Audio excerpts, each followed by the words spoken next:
Hello प्यारे बच्चों, कैसे हैं आप सब लोग। तो आज अपने कर रहे हैं स्टार्ट चैप्टर नंबर 2 फिजिक्स का, और उसका पार्ट नंबर 5 है अपने पास। तो एक दिन का गैप दिया मैंने, ज़्यादा तो नहीं दिया गैप इसमें। तो आज अपने जो टॉपिक इसमें डिस्कस करेंगे बच्चों, वो है electric field intensity due to infinite uniformly charge non conducting sheet.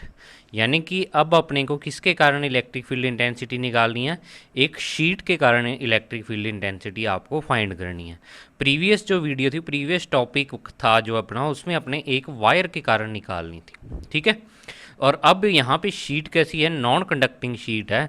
Non conducting materials कौन से होते हैं, जिसमें से करंट फ्लो नहीं होता है, ठीक है। इलेक्ट्रिक करंट जिनमें से फ्लो नहीं होता उनको नॉन कंडक्टिंग अपने बोल देते हैं।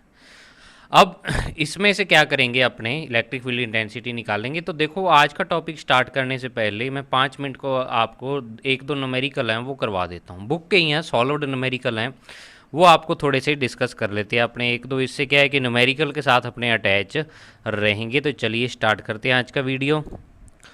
तो देखिए डियर स्टूडेंट्स, पहले अपने सामने है एग्जाम्पल नंबर 2.1 एग्जाम्पल, ठीक है। इसमें आपको क्या फाइंड करना है वो देखो कि find the electric flux through a vector area S vector placed in electric field E vector. आपको एक S vector area vector given है और ई वेक्टर गिवन है, और दोनों ही किसकी फॉर्म में गिवन है, आई जे के कैप की फॉर्म में गिवन है आपको।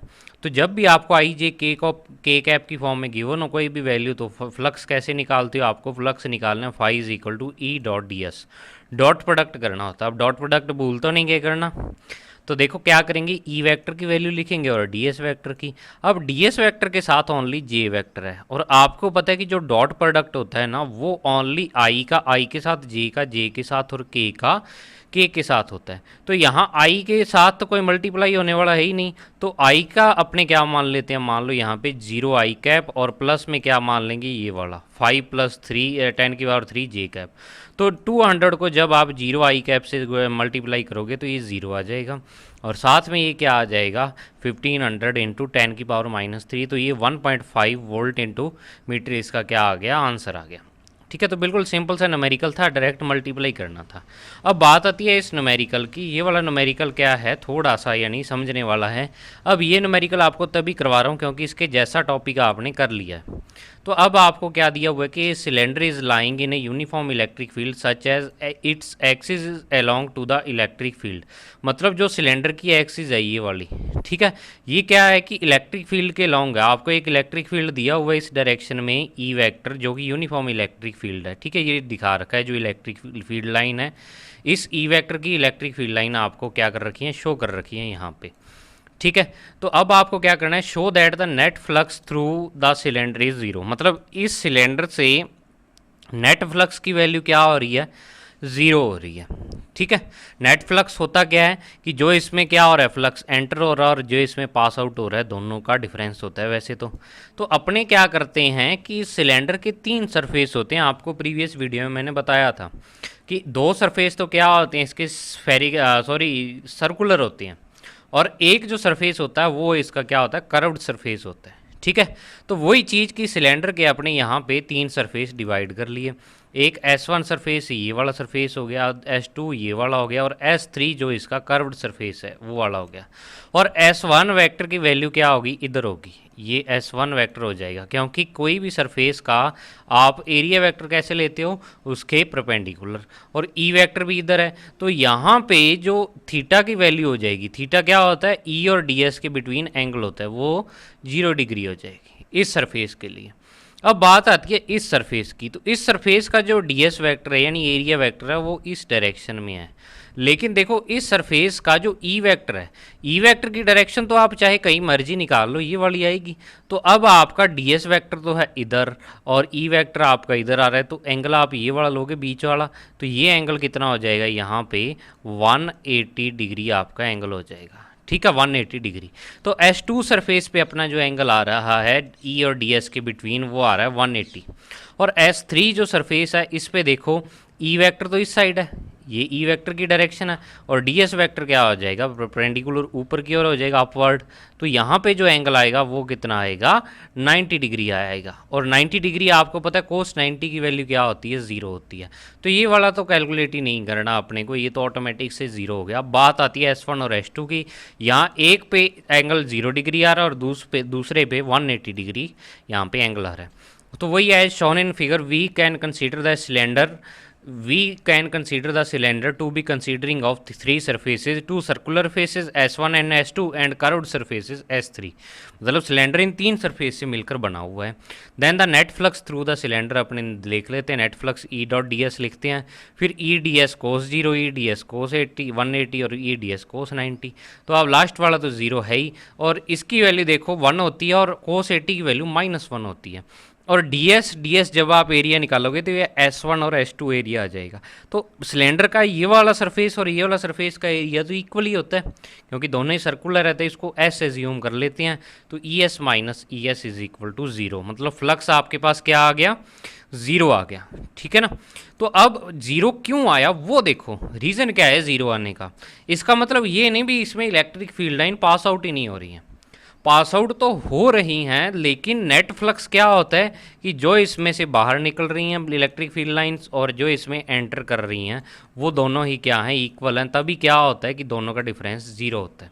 नेट फ्लक्स यही होता है। और दूसरी चीज़, गॉस का जो लॉ है वो अपने को कहता है कि जो फाई होता है, ठीक है ना, फाई यानी फ्लक्स होता है, फाई इज इक्वल टू क्या होता है, sigma q upon epsilon not होता है, sigma q upon epsilon not होता है।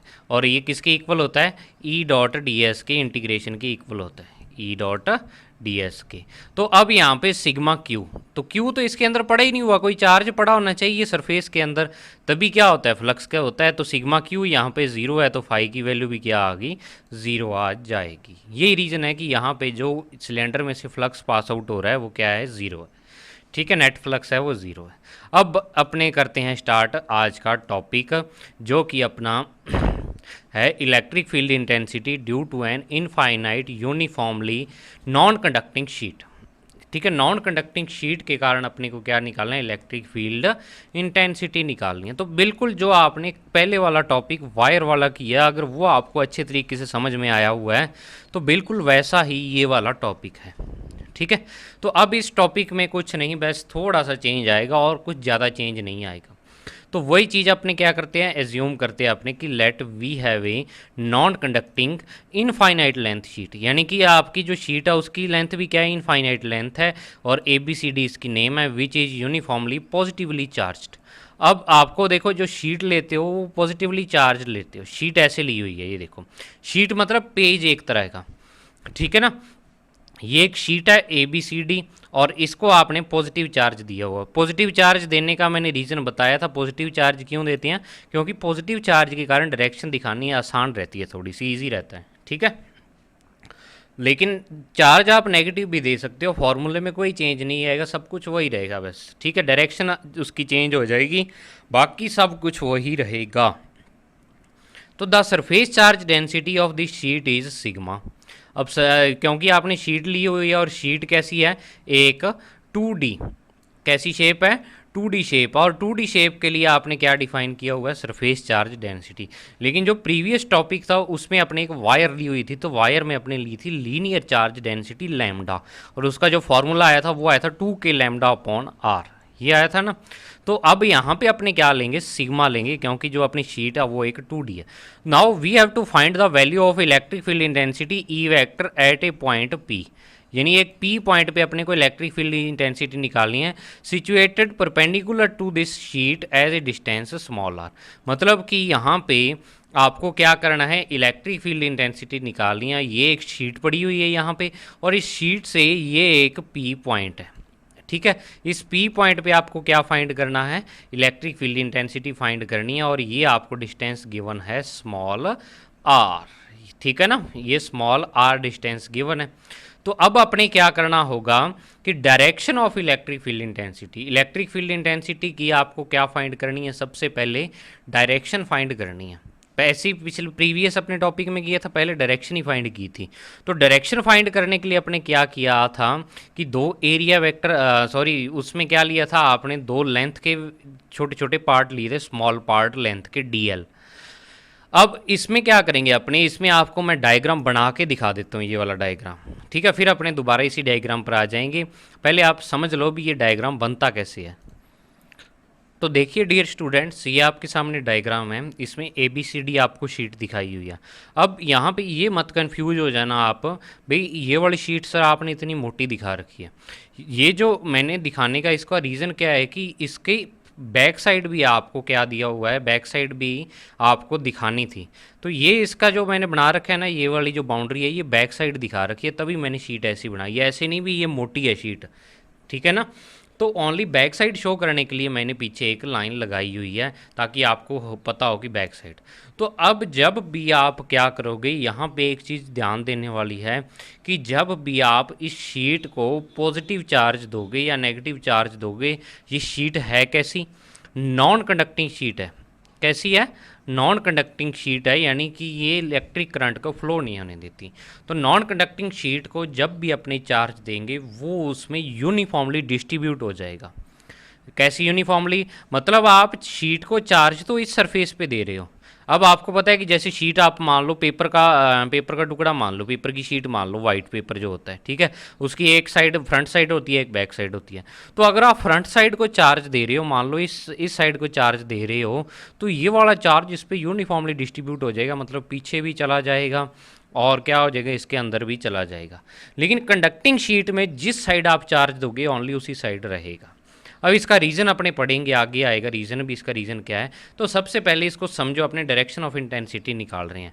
तो आपको एक sheet A B C D given है, ये वाला जो इसका बीच वाला पॉइंट है ये ओ पॉइंट है, इस ओ से पी ये पॉइंट है स्मॉल आर डिस्टेंस पे, इस पर अपने को क्या करना है, इस पी पॉइंट पे ई की वैल्यू फाइंड करनी है। तो अपने वही करते हैं जो अपने प्रीवियस वीडियो में किया था कि अब यहाँ पे वहाँ पे तो अपने लेंथ के एलिमेंट लिए थे, यहाँ आपको इस शीट के एरिया एलिमेंट लेने पड़ेंगे।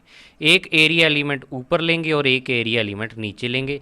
ये वाला पॉइंट अपने एज्यूम कर लेते हैं कितना है, A1 पॉइंट है, और ये वाला पॉइंट एज्यूम कर लेते हैं कौन सा है, A2 पॉइंट गिवन है, ठीक है।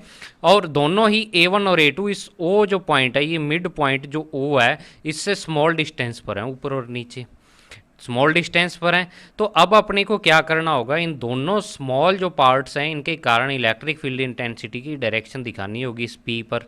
तो अब इस पी पर इलेक्ट्रिक फील्ड इंटेंसिटी की डायरेक्शन निकालने के लिए अपने क्या करेंगे, यहाँ पी पर टेस्ट चार्ज प्लेस कर देंगे। तो टेस्ट चार्ज प्लेस करोगे तो वो पॉजिटिव चार्ज होता है, टेस्ट चार्ज जो होता है पॉजिटिव होता है ना, ठीक है।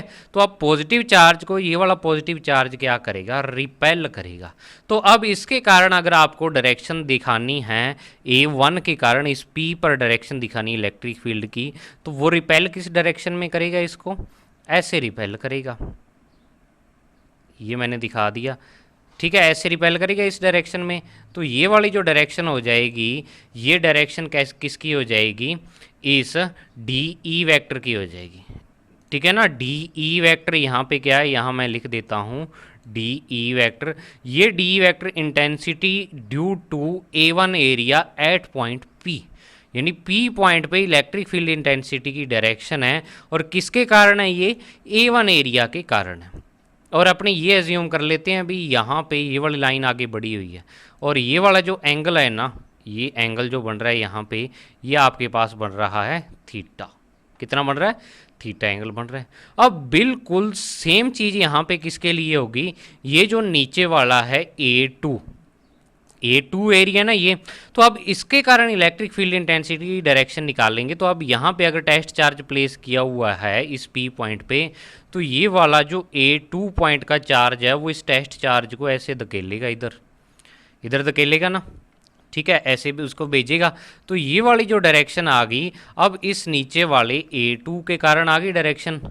अब यहाँ पे मैं लिख देता हूँ डी ई वैक्टर, ठीक है, डी ई वैक्टर। और किसके कारण है, ये A2 के कारण। और ये वाला जो डी ई वैक्टर है, ये भी यहाँ पे कितना एंगल बना रहा है, यहाँ थीटा एंगल बना रहा है। क्यों दोनों एंगल इक्वल क्यों लिए? क्योंकि A1 और A2 इस O पॉइंट से सेम डिस्टेंस पर हैं, तो सेम डिस्टेंस पर हैं तो एंगल भी क्या करेंगे, सेम यहाँ पे बनाएंगे। तो अब आपको समझ आ गया ये वाली चीज़, तो डी वेक्टर की डायरेक्शन आ गई। अब आपको क्या करना होगा कि ऐसे बहुत सारे ऊपर और नीचे एलिमेंट बनते रहेंगे भी। ये जो बीच वाला ए पॉइंट है, ये ए पॉइंट इस शीट को ऐसे मान लो भी दो पार्ट्स में डिवाइड कर रहा है। ऐसे ओ पॉइंट है जो, इसको दो पार्ट्स में, तो ऐसे अगर जैसा आप क्या करोगे, एरिया एलिमेंट ऊपर लोगे, बिल्कुल वैसा ही एरिया एलिमेंट कहाँ होगा, नीचे होगा। तो अपने पास हर टाइम दो डी वेक्टर आएंगे। तो अपने इन दो डी वेक्टर का क्या निकालते हैं, रिजल्टेंट फाइंड करते हैं। तो रिजल्टेंट कैसे फाइंड करते हैं किसी वेक्टर का, अपने क्या करेंगे कि या तो बीच का एंगल अपने को पता हो, लेकिन एंगल तो यहाँ पे थीटा एज्यूम किया हुआ है, पता तो नहीं है अभी थीटा की वैल्यू कितनी है। नहीं तो अपने क्या करें, इन दो वेक्टर के बीच का एंगल का फॉर्मूला, एंगल अपने को पता है भी टोटल एंगल कितना है इस डी ई वेक्टर और इस डी ई वेक्टर के बिटवीन कितना है, 2 थीटा एंगल। और 2 थीटा की वैल्यू पता हो तो अपने फॉर्मूला लगा देंगे, under d E one square d E two square 2 d E one d two cos theta, जो अपने टू वेक्टर के एडिशन वाला फॉर्मूला लगाते थे। लेकिन अब यहाँ पे अपने को एंगल नहीं पता, तो अपने क्या करेंगे कि जो ये वाले डी वेक्टर हैं इनको कंपोनेंट्स में रिजॉल्व करेंगे। कंपोनेंट्स में रिजॉल्व कैसे करेंगे कि मान लो मैं इसका ये वाला जो डी वेक्टर है ना, इसको कंपोनेंट में डिवाइड करता हूँ, तो इसका एक कंपोनेंट तो बनेगा इसी डायरेक्शन में, ठीक है, और दूसरा कंपोनेंट इसका बन जाएगा इसके परपेंडिकुलर डायरेक्शन में। ऊपर वाला जो ब्लू कलर वाला डी ई वेक्टर है ना, इसके कंपोनेंट बने हैं ये। तो इधर वाला जो कंपोनेंट है ये थीटा के पास वाला है, तो ये वाला जो कंपोनेंट क्या हो जाएगा, cos theta, D E cos theta होगा। लेकिन डी ई मैं जगह की शॉर्टेज के कारण नहीं लिख रहा हूँ। और ऊपर वाला जो कंपोनेंट होगा वो होगा डी ई साइन थीटा। समझ आया इतना? ये ऊपर वाला क्या हो जाएगा, डी साइन थीटा हो जाएगा। अब बात करते हैं नीचे वाले डी ई वेक्टर, यानी ये वाला जो डी ई वेक्टर है, अब ये भी इसके साथ थीटा एंगल बना रहा है, तो इसका जो कंपोनेंट आएगा वो कोस थीटा वाला तो इधर ही आएगा, और उसकी वैल्यू भी क्या होगी, डी ई कोस थीटा हो जाएगी। क्या हो जाएगी, डी ई कोस थीटा। और जो इसका नीचे वाला कंपोनेंट आएगा वो डी ई साइन थीटा, इसके परपेंडिकुलर ऐसे आएगा। कारण क्या है ऐसा आने का, क्योंकि जब आपने वेक्टर का रिजॉल्व पढ़ा था, अभी वेक्टर को अपने क्या करते हैं, कंपोनेंट्स में डिवाइड करते हैं। तो ये वाला जो वेक्टर होता है, जिस भी वेक्टर को आप डिवाइड करते हो, मान लो आपके पास क्या है कि एक वेक्टर गिवन आपको ये वाला, तो जब भी आप कंपोनेंट में डिवाइड करते हो तो मान लो ये हॉरिजॉन्टल के साथ यहाँ थीटा एंगल बना रहा है, तो थीटा के साथ वाला कोस थीटा लेते हो, और बिल्कुल इसके परपेंडिकुलर क्या लेते हो आप, ये वाला साइन थीटा। ये वाला यानी कि जो अपना जिस वेक्टर को आप मान लो ये ए वेक्टर है, इसको रिजॉल्व कर रहे हो, ये दोनों के क्या आता है, बिटवीन आता है। तो अब यहाँ पे बिटवीन आना चाहिए, तभी क्या लेते हैं, अपने नीचे वाली डायरेक्शन लेते हैं। कई स्टूडेंट सोच रहे होंगे सर ऊपर क्यों नहीं लिया ये भी, तो इसका रीज़न यही है क्योंकि इसके बिल्कुल परपेंडिकुलर होगा ये वाला जो होगा।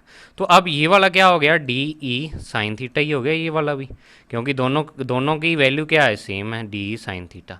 तो अब एक चीज़ यहाँ पे ये देखो कि जो डी ई कोस थीटा वाले कंपोनेंट है, ये कोस थीटा वाले, ये जो इसमें रेड और ग्रीन कलर में है, ये एक ही डायरेक्शन में है। लेकिन डी साइन थीटा वाले कंपोनेंट क्या है, यहाँ पे अपोजिट डायरेक्शन में है। तो ये वाले कंपोनेंट तो अपने आप को क्या कर देंगे, कैंसल आउट कर देंगे, मतलब एक दूसरे की वैल्यू ज़ीरो कर देंगे। और कोस थीटा वाले कंपोनेंट अपने को रिजल्टेंट इंटेंसिटी देंगे।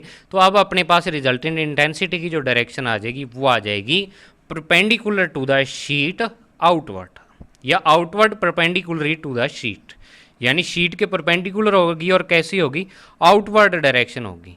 अब अगर मान लो इस शीट पे नेगेटिव चार्ज होता है, इस पॉजिटिव की जगह पे नेगेटिव होता, तो कोई फर्क ना पड़ता, बस क्या होता कि जो आपकी परपेंडिकुलर आउटवर्ड आ रही है वो डायरेक्शन इनवर्ड आ जाती, बस इतना ही चेंज होता। ठीक है, तो अब मुझे लगता है आपको समझ में आ गया होगा कि डायग्राम कैसे बना। तो अपने दोबारा अपने नोट्स पर चलते हैं दोबारा। तो देखिए ये डायग्राम आ गया अपने पास, इतना साफ साफ डायग्राम बना हुआ है। वहाँ पे तो अपने क्या किया कि ये एक दूसरे के अंदर ही मिक्स कर दिया सब कुछ। तो अब आपको समझ आ गया होगा भी डी कोस थीटा वाले कंपोनेंट कैसे बने और डी साइन थीटा वाले कैसे बने हैं। तो साइन थीटा वाले तो कैंसिल कर देंगे और कोस थीटा वाले अपने को ऐड होके क्या देंगे, रिजल्टेंट इंटेंसिटी।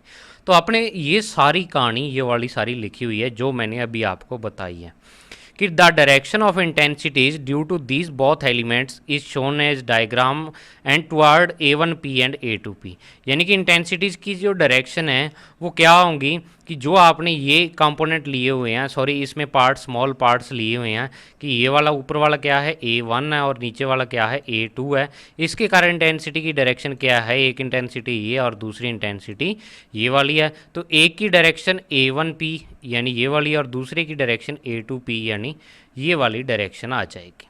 समझ आया, ये डायरेक्शन लिख दी। अब दोबारा नीचे क्या दिया हुआ है कि the D E makes an angle theta with the horizontal, horizontal के साथ डी थीटा कौन बनाता है, थीटा एंगल बनाता है ये वाला। अब next, to find the resultant intensity at point P we resolve both the intensities in components, यानी दोनों को अपने कंपोनेंट में डिवाइड करते हैं। तो d sine theta components are parallel to the sheet but opposite in direction, d sine theta वाले इस शीट के तो पैरेलल हैं लेकिन अपोजिट डायरेक्शन में है। तो so these will cancel to each other, ये एक दूसरे को कैंसिल कर देंगे।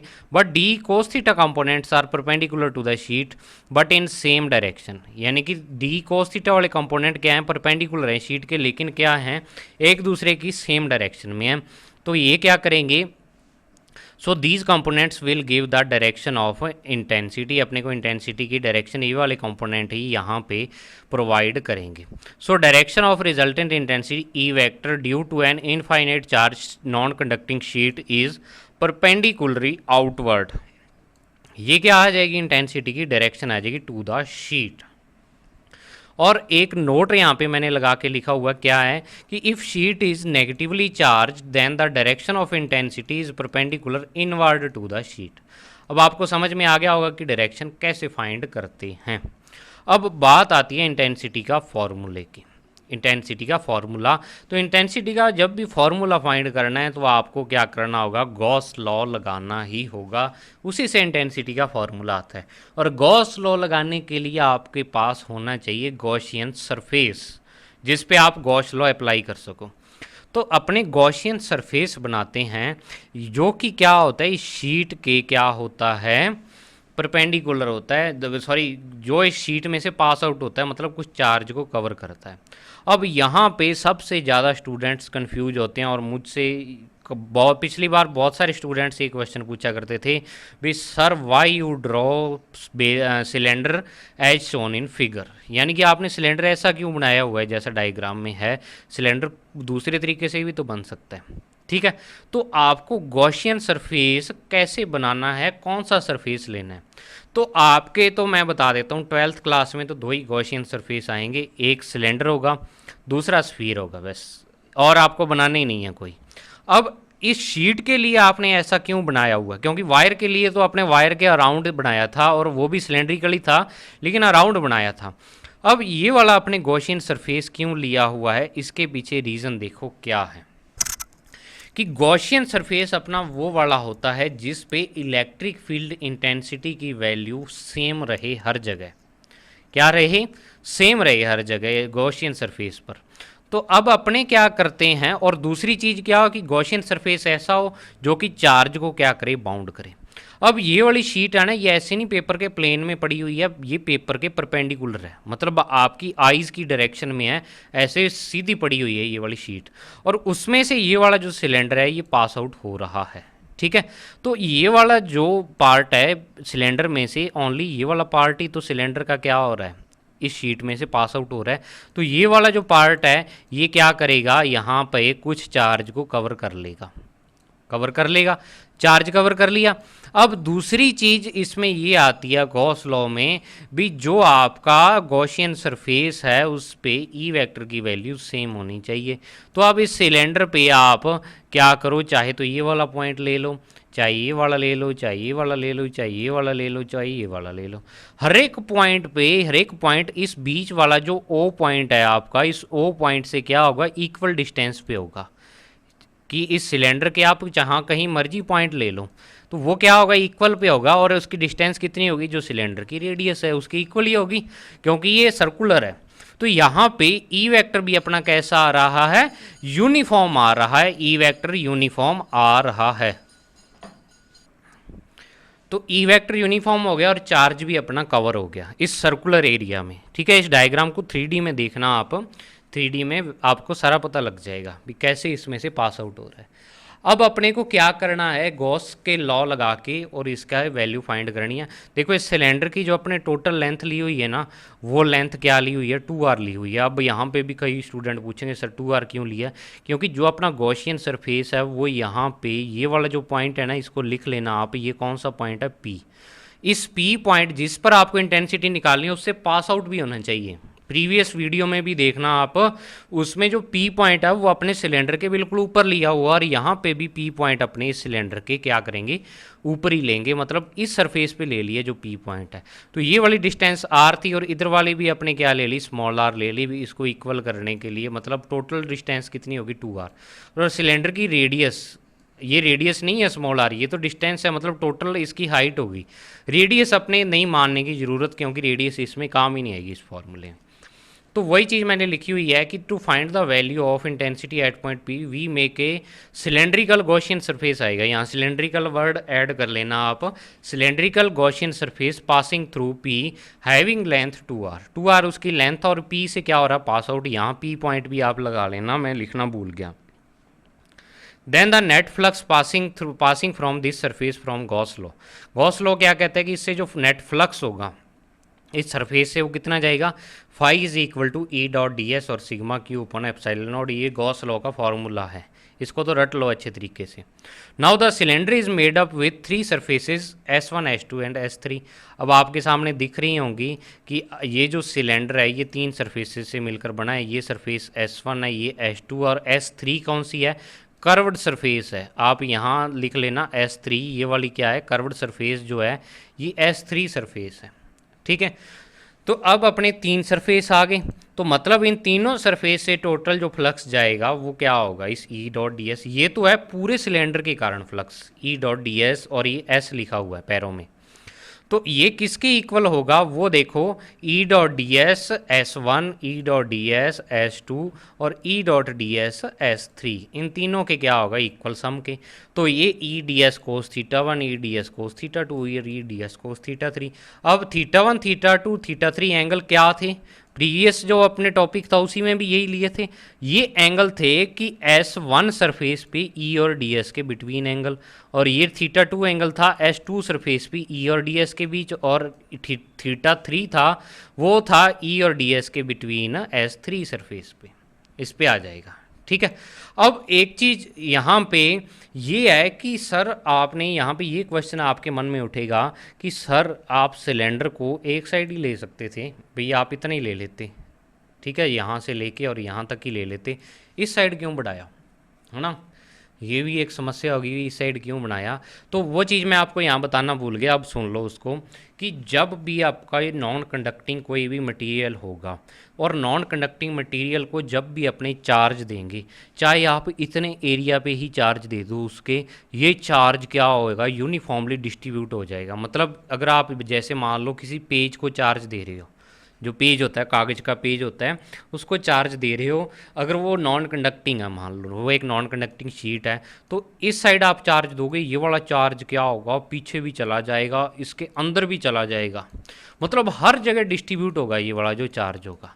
अब आप सोचोगे भी सर ऐसा क्यों होता है, तो ऐसा क्यों होता है उसका रीज़न अपने आगे पढ़ेंगे, पूरा एक पेज में उसका रीज़न आएगा। जब अपने स्फीयर वाला टॉपिक करेंगे ना, स्फीयर के कारण अपने इलेक्ट्रिक फील्ड निकालना होगा, तो वहाँ पे ये डिटेल में आएगा। और 2 बार बोर्ड के पेपर में क्वेश्चन आ चुका है ये वाला, कि जब भी अपने नॉन कंडक्टिंग मटेरियल को चार्ज देते हैं तो वो उसमें यूनिफॉर्मली डिस्ट्रीब्यूट हो जाता है, हर जगह डिस्ट्रीब्यूट होता है, आगे पीछे ऊपर नीचे हर जगह। और जब अपने किसी कंडक्टिंग मटेरियल को, ठीक है, देते हैं चार्ज, तो वो उसकी ओनली सरफेस पे रहता है, और उस सरफेस पे रहता है जिस पे आपने चार्ज उसको गिवन है। कि मान लो आप ये कंडक्टिंग शीट होती है यहाँ पे, तो अपना जो चार्ज है ओनली इसी सरफेस पे रहता, फ्रंट सरफेस पे, अगर आपने फ्रंट पे दिया है, ना ही तो ये पीछे जाता और ना ही इसके अंदर जाता, तो अपना चार्ज पहले ही कवर हो जाता। तो अपने यहाँ पे चार्ज को कवर करने के लिए, क्योंकि चार्ज आपका बाउंड होना चाहिए सरफेस में, तो चार्ज आपका पीछे भी तो है, इस साइड पीछे भी तो है, तो तभी आपका सिलेंडर क्या है, पीछे से भी तो जाना चाहिए, तो तभी इसमें से ये आर पार हो रहा है सिलेंडर आपका, मतलब इधर से इधर जाके आर पार हो रहा है ये सिलेंडर, तभी अपने सिलेंडर की लेंथ 2r ली हुई है। समझ आया, क्यों लिया? क्योंकि अपने को चार्ज बाउंड करना था और वो चार्ज अब यहाँ पे बाउंड हो गया है इस एरिया में। आगे वाला भी और पीछे वाला चार्ज भी, जो इसके पीछे पीछे बैक साइड है ना, वो चार्ज भी कवर हो गया अब इसमें। ठीक है, तो अब अपने जो सरफेस S1 है इस पे E और DS के बिटवीन एंगल देखते हैं। तो अब इस पॉजिटिव चार्ज के कारण आपको पता है कि जो E वेक्टर की डायरेक्शन होती है वो क्या होती है? परपेंडिकुलरली आउटवर्ड होती है। तो इस पे E वेक्टर इस डायरेक्शन में आएगा और DS वेक्टर की डायरेक्शन भी यही होगी। तो यहाँ पे जो थीटा की वैल्यू है वो कितनी आ जाएगी? 0 डिग्री आ जाएगी। अब आप में से कई सोच रहे होंगे भी सर आपने अभी तो एग्जाम्पल कराया था, और उस एग्जाम्पल में आपने क्या कराया था कि ये वाला जो सरफेस था ना, इसके लिए ई वेक्टर की डायरेक्शन तो ये वाली ली थी और डी एस वेक्टर ऐसे लिया था और 180 का एंगल लिया था। क्वेश्चन जायज़ आपका बनना। लेकिन वहाँ पे आप बच्चों ये चीज़ देखो कि इलेक्ट्रिक फील्ड अपने को गिवन था और उसकी जो डायरेक्शन है ये वाली ही गिवन थी।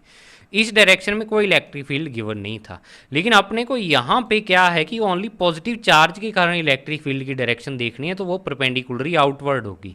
अब ये वाला जो सरफेस है इस पे इसके जो पीछे वाला भाग है सिलेंडर का, ये वाला इस पे पीछे वाला सरफेस आएगा, तो इस पीछे वाले सरफेस की क्या होगी? परपेंडिकुलरली आउटवर्ड, मतलब पीछे वाले सरफेस पर ई वेक्टर की डायरेक्शन ये वाली हो जाएगी। समझ आया?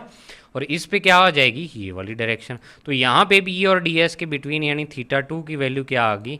0 डिग्री यहाँ पे आ जाएगी। और θ3 ये वाला हो जाएगा। तो θ3 के लिए देखो ई वेक्टर की डायरेक्शन तो ये वाली है और डी एस वेक्टर की डायरेक्शन ये वाली है। तो अब यहाँ पे कितना एंगल आ गया? 90। θ3 आप कैसा मर्जी ले सकते हो। देखो आपको जरूरी नहीं है अभी आप θ3 के लिए, देखो कर्व सरफेस तो ये वाला भी है, इधर वाला भी आप यहाँ पे ले लो जो तीसरा जो पार्ट है। तो यहाँ पे जो इलेक्ट्रिक फील्ड इंटेंसिटी है वो इस डायरेक्शन में आएगी और डीएस वेक्टर है इस डायरेक्शन में, तो यहाँ पे भी 90 डिग्री आएगा। बिल्कुल इसी पर अगर मान लो यहाँ पे ले लेता हूँ मैं स्मॉल एलिमेंट, तो ई वेक्टर की डायरेक्शन ये वाली और डीएस की ये वाली। तो हर जगह सिलेंडर के कर्व्ड सरफेस पर जो ई और डीएस के बिटवीन एंगल आ रहा है वो कितना आ रहा है? 90 डिग्री आ रहा है। ठीक है, तो अब आपका जो फार्मूला है वो आ चुका है। यहाँ पे इतनी बात अगर समझ में आ गई। Now for S1 and S2 surface E और डी एस क्या है? पैरेलल है एक दूसरे के। तो θ1 और θ2 हो गई 0 डिग्री, तो कोस θ1 कोस θ2 हो गए 1, तो ये तो 1 1 हो गए। और कोस θ3 क्या हो जाएगा? θ3 90 है तो कोस θ3 आपके पास 0 आ गया। तो अब देखो अपने पास ओनली दो ही बचेंगे, S1 और S2। S3 पे तो क्या हो गया? 0।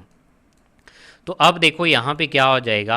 ई डी एस, और यहाँ पे ई तो बाहर आ जाएगा क्योंकि ई कांस्टेंट है। कांस्टेंट क्यों? Because value of E on S1 and S2 surface is constant. E की वैल्यू S1 और S2 सरफेस पे कांस्टेंट है।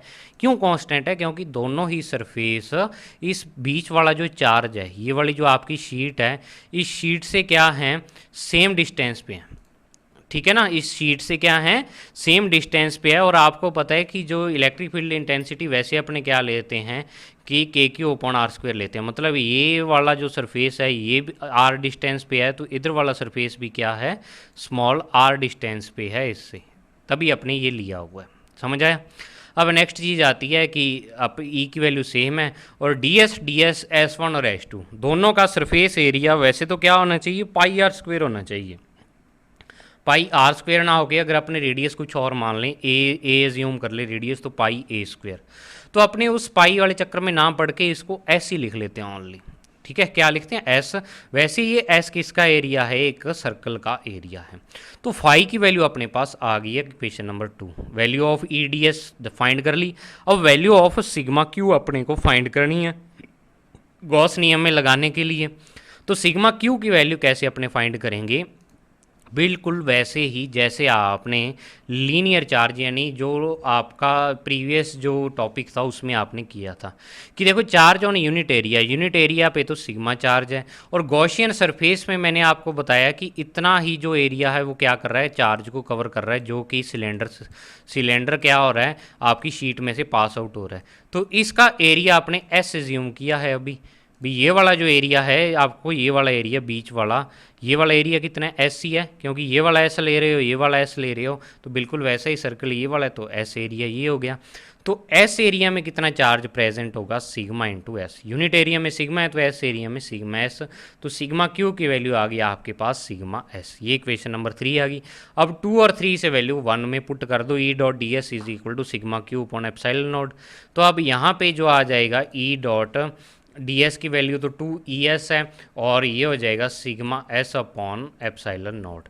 तो एस से क्या हो जाएगा, यहाँ पे एस कैंसिल हो जाएगा, और ये 2 क्या आ जाएगा, इसके अपॉन में आ जाएगा। तो ये आपके पास फॉर्मूला आ जाएगा, E is equal to sigma upon 2 epsilon naught. एक नॉन कंडक्टिंग इनफाइनाइट लेंथ की चार्ज शीट के कारण आपको इलेक्ट्रिक फील्ड इंटेंसिटी का फॉर्मूला मिल गया। और वेक्टर फॉर्म में कैसे लगाएंगे इस फॉर्मूला को, वेक्टर फॉर्म लिखेंगे। तो अब यहाँ पे एक चीज़ बात ध्यान करने वाली है भी, जो आपकी इंटेंसिटी है ना, वो डिस्टेंस पे डिपेंड नहीं कर रही है। मतलब शीट से जो आप पॉइंट ले रहे हो उसकी डिस्टेंस, मतलब आर नहीं आ रहा है इसमें कहीं भी। तो इसका मतलब क्या है कि इनफाइनाइट शीट के कारण इंटेंसिटी है वो डायरेक्शन पर डिपेंड नहीं करती, not dependent on the direction. ठीक है। तो अब किस पे डिपेंड कर रही है, ओनली सिग्मा पे डिपेंड करेगी, क्योंकि एप्सिलॉन नॉट तो है ही कांस्टेंट और 2 भी कांस्टेंट है। तो सिग्मा पे मतलब आपकी शीट पर अगर चार्ज ज़्यादा है तो ई की वैल्यू ज़्यादा होगी, चार्ज कम है तो ई की वैल्यू कम होगी। सिग्मा क्या होता है, charge on unit area. Charge on unit area अगर ज़्यादा है तो ई की वैल्यू भी ज़्यादा होगी। ठीक है। अब यहाँ पे अपने जो वेक्टर फॉर्म है उसको लिखने का क्या तरीका है कि ई के ऊपर वेक्टर लगा दो और यहाँ एन कैप लगा दो। अब ये एन कैप क्या है, ये इंटेंसिटी की डायरेक्शन को बताता है। N cap is the unit vector perpendicular to the surface, यानी सरफेस जो आपने लिया हुआ है उसके परपेंडिकुलर डायरेक्शन में यूनिट वेक्टर है। जैसे कि मान लो अगर मैं इस शीट के लिए बात करूं तो इस शीट में जो एन कैप की डायरेक्शन आएगी वो कौन सी आएगी, इस ओ पॉइंट से परपेंडिकुलर आउटवर्ड, यानी ये वाली डायरेक्शन होगी। तो एन कैप यहाँ पे एक हिसाब से आई कैप बन जाएगा, क्योंकि ये आई कैप की डायरेक्शन ही तो रहती है एक्स वाली। अगर ये शीट को आप लंबा लंबा डाल देते हैं यहाँ पे नीचे, जैसे पेपर के सरफेस में लिटा देते इसको नीचे, ठीक है। तो अब यहाँ पे जो जैसे मान लो आपने यहाँ पे इसको चार्ज दिया हुआ है पॉजिटिव चार्ज, तो अब आपको मान लो यहाँ पे पॉइंट दिया हुआ हो तो उस पर जो ये डायरेक्शन आएगी यूनिट वेक्टर एन कैप की, वो ये वाली डायरेक्शन होगी एन कैप की। और आपको पता है कि ये वाली जो डायरेक्शन होती है ऊपर वाली, ये जे कैप की होती है, ये आई कैप की होती है। एक्स एक्सिस में आई कैप होता है और वाई एक्सिस में जो यूनिट वेक्टर होता है जे कैप। तो आप ऐसे सरफेस के लिए आप जे कैप ले लोगे, तो वो उस चीज़ पर डिपेंड करेगा कि आपका सरफेस कैसे प्लेस किया हुआ है एन कैप की value. So from the formula of intensity, it is clear that the value of E vector does not depends upon distance of point small r. Small r पे depend नहीं करता। और यहाँ पे एक पॉइंट और note किया हुआ है कि note this formula can be used for close points of a finite charge sheet. मतलब आपको इनफाइनाइट लेंथ की ना देके फाइनाइट लेंथ की एक चार्ज शीट दे देते हैं, तो उसके लिए भी आप ये वाला फार्मूला लगा सकते हो। बस किसके लिए, जो उस शीट के क्लोज पॉइंट्स हैं उसके लिए। ठीक है। अब बात आती है ग्राफ की। तो ग्राफ अपने उन चीज़ों के बिटवीन बनाते हैं कि जो फॉर्मूले में एक दूसरे पे डिपेंड कर रही हैं। तो फॉर्मूला इंटेंसिटी का ही है। तो ग्राफ देखो, पहला ग्राफ यहाँ ई और आर के बिटवीन और दूसरा ई और सिग्मा। तो ई और सिग्मा वाला तो पहले मैं बता देता हूँ, E is proportional to sigma है। तो प्रोपोर्शनलिटी वाला ग्राफ कैसे बनता है, आपका एक स्ट्रेट लाइन बनता है, यानी जैसे जैसे सिग्मा की वैल्यू इंक्रीज़ कर रहे हो वैसे वैसे ई की वैल्यू क्या हो रही है, इंक्रीज़ हो रही है। यहाँ सिग्मा की वैल्यू कम थी तो ई की वैल्यू यहाँ पे क्या आ रही है, कम आ रही है। यहाँ सिग्मा की वैल्यू ज़्यादा थी तो यहाँ इसके सीध में यहाँ ई की वैल्यू भी क्या आ रही है, ज़्यादा, क्योंकि ई ऐसे ही क्या होता है, इंक्रीज़ होता है। अब बात आती है ये वाले ग्राफ की, और ये वाला ग्राफ पेपर में पूछते हैं कई बार कंपटीशन एग्ज़ाम में तो खास करके। तो यहाँ स्टूडेंट कन्फ्यूज हो जाते हैं, अभी सर फॉर्मूले में तो आर आ ही नहीं रहा, तो आपने ई और आर के बीच ग्राफ कैसे बना दिया।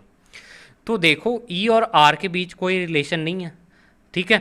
इसका मतलब क्या है कि जो ई आपका आर पे डिपेंड नहीं करता है।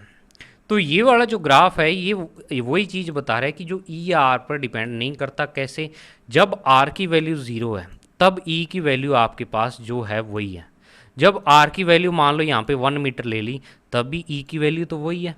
ये ई की वैल्यू मान लो यहाँ पे 5 आ रहा है ग्राफ पे, तो यहाँ पे 5 ही आ रही है वैल्यू। अब आपने 2 मीटर पर ले ली तो तब भी 5 आ रही है, 5 मीटर पर ले ली तब भी 5 आ रही है। मतलब हर पॉइंट पे ई की वैल्यू फिक्स हो रही है। मतलब E does not changes with r, r के साथ ई की वैल्यू चेंज नहीं हो रही। तो मतलब ये ग्राफ अपने को शो कर रहा है कि E does not depends upon r, यानी आर पे जो है ई है वो क्या कर रहा है, डिपेंड नहीं कर रहा। तो ये आपका भी टॉपिक था नॉन कंडक्टिंग इनफाइनाइट शीट के कारण इलेक्ट्रिक फील्ड इंटेंसिटी।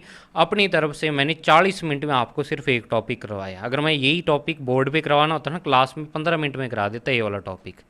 आपको मैंने एक एक चीज़ क्लियर करने की ट्राई की है। इस वीडियो को अगर आप 2-3 बार देखोगे तो आपकी याद हो जाएगा ये टॉपिक। अगर आप एक बार ही देखते हो, एक बार में याद हो जाता है तो बहुत अच्छी बात है। अगर ना याद हो तो 2-3 बार इस वीडियो को देखना, आपकी याद हो जाएगा। इसको लिख लिख के देखा करो, लिख के डायग्राम बना के देखा करो, तब आपकी याद होगा। तो ये था आपका आज का टॉपिक। मिलते हैं अब अपने नेक्स्ट वीडियो में। तब तक के लिए thank you. Have a nice day.